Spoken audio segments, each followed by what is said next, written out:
a friend sent me a clip of Senator Josh Hawley. You may know Josh Hawley from, he's a U.S. senator. I think he's from Missouri. Apparently, he's a marvelous runner. There's these great videos of him running through the halls of Congress when January 6th was happening. When those tourists came in through the doors, he decided he needed to be someplace else very, very, very, very, very quickly. Anyhow, in this video of him, he's preaching, and he's preaching from the story of Gideon. Now, if you don't know the story of Gideon, it takes place in the earlier chapters of the book of Judges. I think it's chapter 6. Gideon he's one of the judges. He becomes one of the judges. He has a brilliant, wonderful story. I encourage you all to go read it. He takes very few men out to defeat the armies that are oppressing his nation. So Josh Hawley, as he's preaching, he does what many ministers do, including myself. He said, doesn't this remind you of today? Like this situation that you're hearing about from Gideon, doesn't it remind you of where today? If we're being honest, is not our nation, he says, in so many words, spiritually oppressed? Are we not suffering the spiritual oppression of the forces of secularism in our society? Now, the forces of secularism, the false god of secularism, is what he's most alarmed by. The forces of secularism in our society, and the false god of secularism that we are worshiping in our society. And this is one of those moments. This is one of those moments because, man, he's speaking the truth, right? He is speaking the truth. Now, hear me out. Please understand, the word secular means anything outside of religion. Okay? Anything outside of religion is secular. And yes, I would say that secularism is a huge problem. I do. But not quite the way he would believe secularism is a problem. Now for him, he goes on about how secularism is attacking the church. And that's kind of what he means when he says spiritual oppression, that it's the church who is being oppressed, because secularism is keeping the church from speaking out, and it's keeping the church from taking roles in government, and it's keeping the church out of the schools, and it's keeping the church out of the library. So you already know that he's going down a completely different path, because that's not the direction I'm going. See, for me, when he starts talking about secularism, yeah, he means books about a kid with two fathers. He means drag show reading hour at the library. He means whatever other nonsense the anti-woke crowd might come up with. That's what he's talking about. These things that are oppressing Christianity. These things that are keeping us from being Christians in our world. And he's wrong. He's wrong on those things. But my God, he's so close to getting it right on the theme. What is it?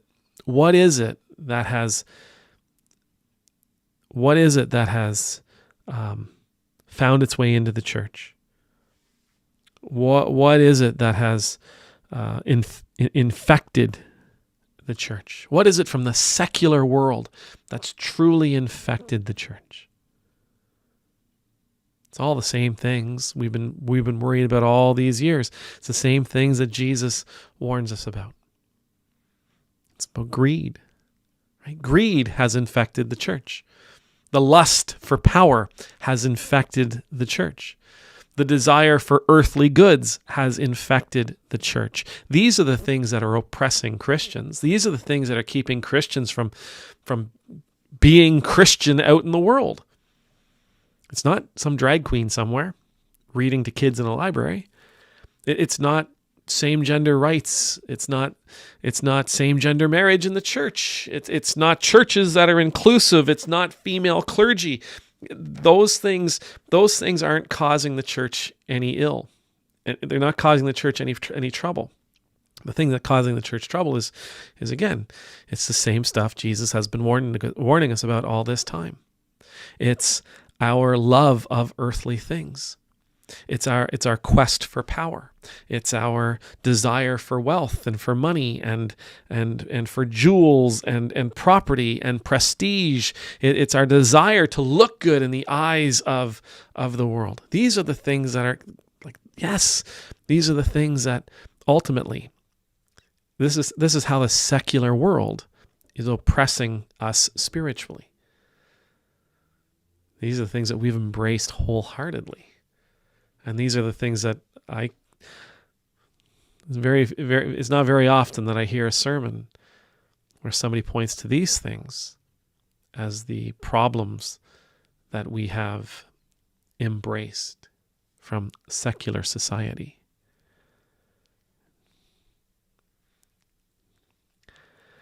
Sometimes these guys, I think I said it last week, sometimes these guys, they talk.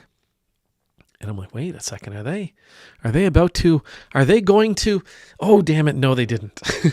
But they're so close, right? It's almost like God is speaking through them, and God is using them to share the message. And then they go off with the details and they ruin it for everybody. But it's the message. And I agree.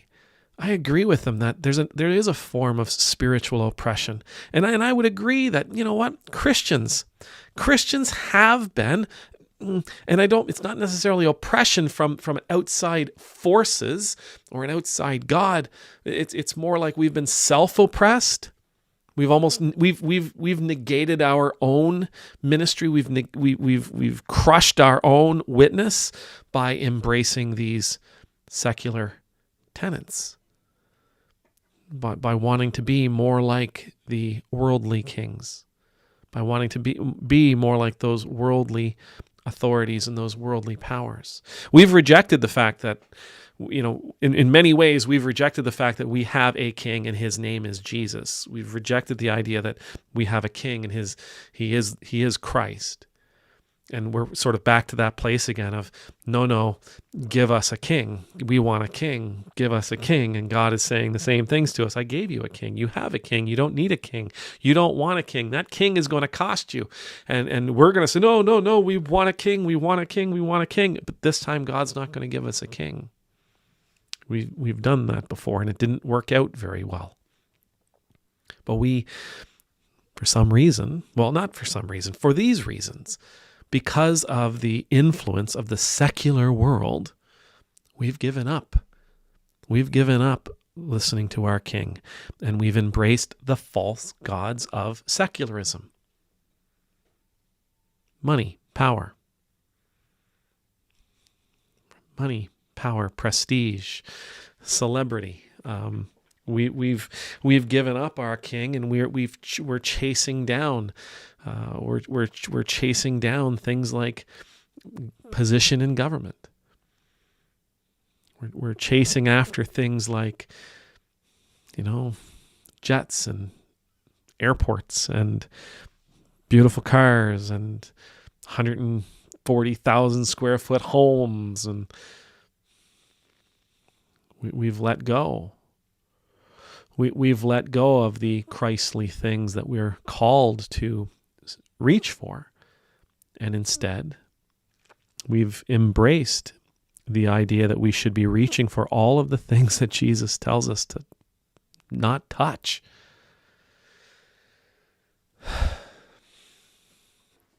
The church, Christians, if we were truly living the way Jesus would have us live, we may still feel oppression, but it would be physical oppression. We might still be persecuted, but it would be physical persecution. It wouldn't be spiritual. And again, he's talking spiritual persecution, spiritual oppression. If we were truly following Jesus, our spirits would be alive, despite the fact that we were being physically tormented. Our spirits would be alive in him, despite the fact that that we were suffering in this world. If we were truly living our lives for Christ, our spirits would be happy and vibrant and alive and focused and missionally minded, despite the fact that the bank account might be empty, despite the fact that nobody would know my name or our names, despite the fact that we weren't preaching to 10,000 people from the stage of a mega church where our salaries are 7 digits and the book deal that just came in is another 7 digit.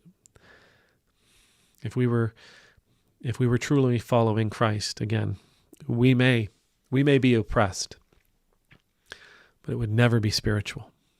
It would never be spiritual oppression that we would be facing. We are facing spiritual oppression because we're chasing after those things that Jesus told us to let go of and to have nothing to do with. Amen.